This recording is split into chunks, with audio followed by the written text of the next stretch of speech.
స్టార్టింగ్లో మీరు చూసారు సెనగోల్ గురించి చూసారు. Yes that place a very major part of the film. మేము అంటే మెల్లిమెల్లిగా మీకు చెప్పాను కదా, రివీల్ చేయాలి, కథ రివీల్ చేయాలని. There is a very nice mystical touch to the film also. That's what but it's a periodic historical drama with an action backdrop. But చిన్న మిస్టికల్ ఎలిమెంట్ కూడా ఉంటాయి. నిఖిల్ గారు, ఆల్ నిఖిల్ ది గారు, very best. God bless. Nikhil గారు, Thank you, sir. Nikhil గారు, Sir, sir. ఇక్కడ నిఖిల్ గారు. మూర్తి గారు, how are you sir? Fine sir, చాలా బాగుంది teaser. Sir your fan following is amazing sir. God bless, God bless. So అంటే ఇక్కడ ఉన్న ఆల్ మీడియా పీపుల్ అందరూ ట్వీట్స్ నేను చదువుతుంటాను, బట్ మీవి కూడా అందరూ following you. Thank you sir, thank you Sir. Sir. Teaser చాలా ఎక్స్ట్రాడినరీగా ఉంది, మీ హార్డ్ వర్క్ అంతా కనిపిస్తుంది.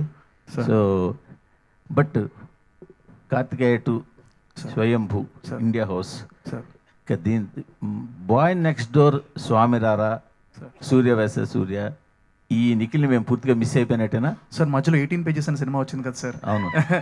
అది పాండమిక్ లో చేసిన సినిమా, కార్తికేయ 2 కన్నా ముందు చేసిన సినిమా. అదే బట్ కార్తికేయ 2 అని చెప్పి స్టార్ట్ చేశాను, అందుకని కార్తికేయ 2, స్వయంభూ, ఇండియా హౌస్.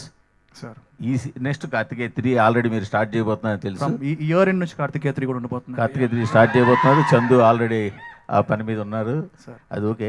అంటే ఇంకా మేము ఒక బాయ్ నెక్స్ట్ డోర్ నిఖిల్ని మిస్ అయిపోయినట్టేనా? సార్ అంటే 100% మీరు చెప్పినట్టు నేను చేస్తాను సార్. బట్ నాకు తెలిసి ఒకవేళ కథ అన్నది అంటే ఇప్పుడు 2 types of movies are really doing well sir. అంటే మనం ట్రెండ్ బట్టి కూడా అండ్ యూనో పీపుల్ టేస్ట్ బట్టి కూడా వెళ్ళాలి.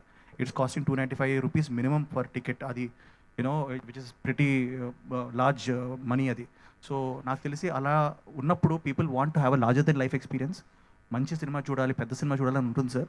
లేదంటే చాలామంది ఓటీటీసీ కూడా చూస్తున్నారు సార్. అది వాస్తవం, మనం అందరికీ తెలిసి ఇది మనం ఎక్కువ మాట్లాడుకోం బయట. బట్ అమ్మ కొంచెం జరగండి అమ్మా మీరు, సారీ. సో ఆ మాట్లాడుకోం బట్టినా ఇట్స్ అ ఫ్యాక్ట్ సార్. నేను ఒకవేళ ఒక గై నెక్స్ట్ డోర్ సినిమా చేస్తే అది లిమిటెడ్ థియేట్రికల్ రిలీజ్ ఉంటుంది. బికాజ్ డిస్ట్రిబ్యూటర్స్కి మనం వాళ్ళకు కూడా మనం వి షుడ్ నాట్ ఒక ప్రోడక్ట్ చూపించి ఒక ప్రోడక్ట్ అమ్మకూడదు. So I feel that you know ఒకవేళ ఇట్ ఇస్ లిమిటెడ్ ఆడియన్స్కి ఉంటుంది. ఒక గై నెక్స్ట్ డోర్ ఒక చిన్న సినిమా చేస్తాం అంటే అది ఓటీటీకి కానీ వెబ్కి కానీ అలా చేయడం నాకు ఇష్టం sir. I will definite do it. ఒక వెబ్ సిరీస్ కూడా చేయాలని నాకు ఇంట్రెస్ట్ కావాలి సార్. ఎస్ డైరెక్టర్ గారు సార్ నమస్తే సార్.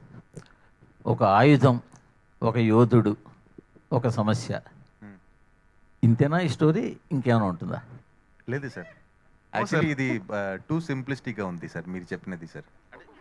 నేను చూసిన మేరకు చెప్తున్నా. ఇల్లే సార్, టీజర్లో ఒక ఆయుధం చూపించారు, తర్వాత ఒక సమస్య చూపించారు, తర్వాత ఒక యోధుడిని చూపించారు. Correct sir.